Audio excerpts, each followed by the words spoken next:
2 ದಿವಸದಿಂದ ಗಮನಿಸಿದ್ದೇನೆ.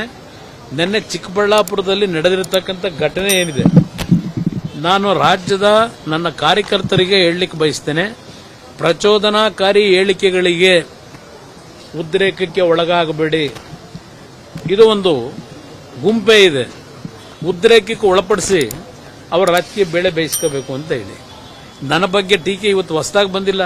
ನಮ್ಮ ಕುಟುಂಬದ ಬಗ್ಗೆ, ದೇವೇಗೌಡರ ಬಗ್ಗೆ ಇದೇನು ಹೊಸದಾಗಿ ಟೀಕೆ ಮಾಡ್ತಕ್ಕಂಥದ್ದಲ್ಲ. ಇದು ನಡೀತಾ ಇದೆ, 50-60 ವರ್ಷಗಳಿಂದ ನಡೀತಾ ಇದೆ. ಅದರಿಂದ ನನ್ನ ಕಾರ್ಯಕರ್ತರಿಗೆ ನಮ್ಮ ನಾಡಿನ ಸಂಸ್ಕೃತಿ, ಒಂದೊಂದು ಬಾರಿ ಈ ತರ ಪ್ರಚೋದನಕಾರಿ ಘಟನೆಗಳಿಂದ ನೀವೇನು ಉದ್ರೇಕಕ್ಕೆ ಒಳಗಾಗ್ತೀರಿ, ಅದು ನಮ್ಮ ಸಂಸ್ಕೃತಿ ಅಲ್ಲ. ಚಪ್ಪಲಿ ತೂರ್ತಕ್ಕಂಥದ್ದು, ಯಾವುದೇ ರೀತಿಯಲ್ಲಿ ಧಿಕ್ಕಾರಕ್ಕೆ ಹೋಗೋದು ಬೇಕಿಲ್ಲ.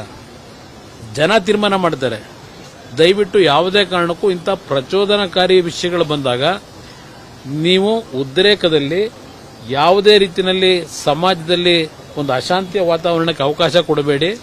ಅದು ಏನೋ ನಿನ್ನೆ ನಡೆದಂಥ ಘಟನೆ ಏನಿದೆ, ನನ್ನ ಕಾರ್ಯಕರ್ತರಿಗೆ ಮತ್ತೊಮ್ಮೆ ಮನವಿ ಮಾಡೋದು ನಮ್ಮ ಮಾಧ್ಯಮದ ಮುಖಾಂತರ, ಇಂಥ ಒಂದು ಸಂದರ್ಭಗಳಲ್ಲಿ ನೀವು ಸ್ವಲ್ಪ ಮಾನಸಿಕವಾಗಿ ಒಂದು ಒಳ್ಳೆಯ ರೀತಿಯಲ್ಲಿ, ಶಾಂತ ರೀತಿಯಲ್ಲಿ, ಸಮಚಿತ್ತ ಭಾವದಿಂದ ಇವತ್ತು ತಾವು ಇಂಥ ವಿಷಯಗಳ ಸಂದರ್ಭದಲ್ಲಿ ನಿಮ್ಮ ನಡವಳಿಕೆ ಇರಬೇಕು ಅಂತಕ್ಕಂಥದ್ದನ್ನ ನನ್ನ ಎಲ್ಲಾ ಕಾರ್ಯಕರ್ತರಿಗೆ ಮನವಿ ಮಾಡ್ತೀನಿ.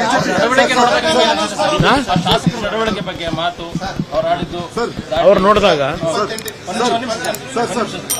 ಅವರ ನಡವಳಿಕೆ ನೋಡಿದಾಗ